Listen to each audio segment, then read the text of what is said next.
Hey guys, it's been a few weeks since I uploaded a video, so I thought I would post up a new one. Today, I wanted to share um, the replacement of a 928 fuel pump and filter. Just finished it not that long ago and thought I would share some progress in the car. Here is the new Bosch pump that I just installed, and a new KL21 Mahale fuel filter. And it's fairly straightforward to remove everything. Once you get the cover off, which the panel is right here, and I'll show you the panel in a minute. There's just two threaded studs holding it on. There's one right here, and the other one is right here.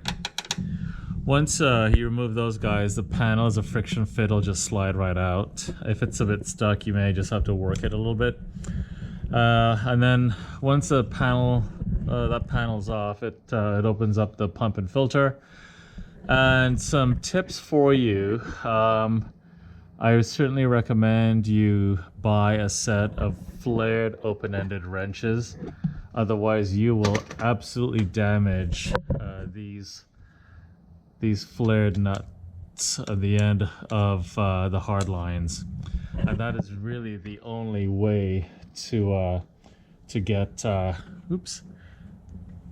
get the lines off. So certainly recommend investing in a set of those.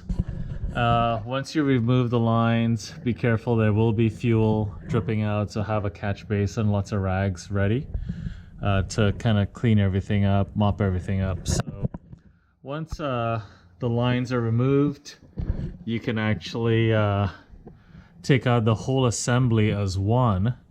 Once you remove the four nuts that on either end here, where the rubber insulators are, they just have to be loosened. You don't have to actually physically remove them, because they're slotted on this frame, so it's fairly simple to remove.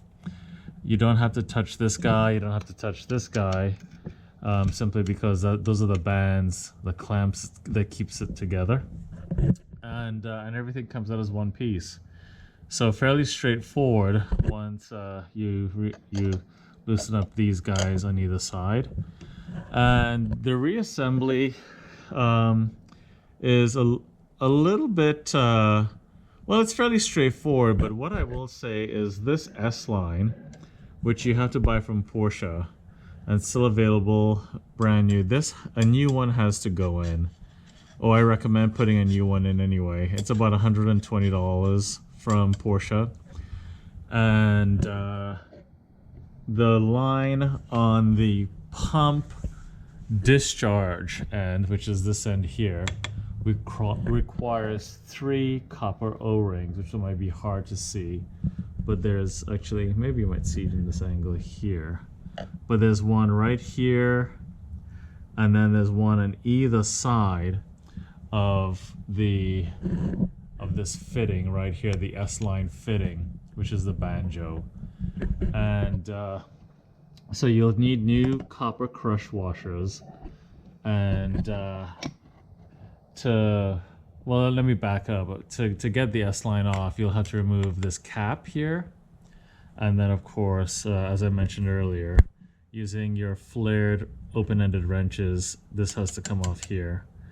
So once that's off, this S-line will come out, and it's pretty easy to line everything up actually. Just mark everything and it lines up, and it'll only tighten up one way.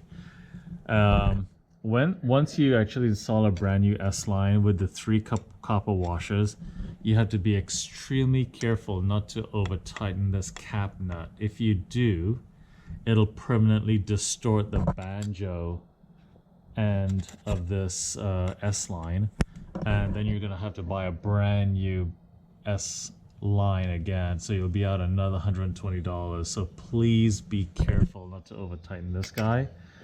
So otherwise, again, you'll damage the S-line, and then you'll also permanently deform the copper washers.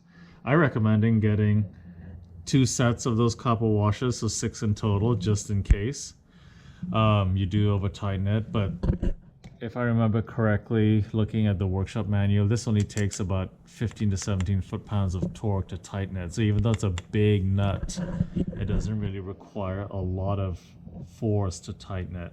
So don't get too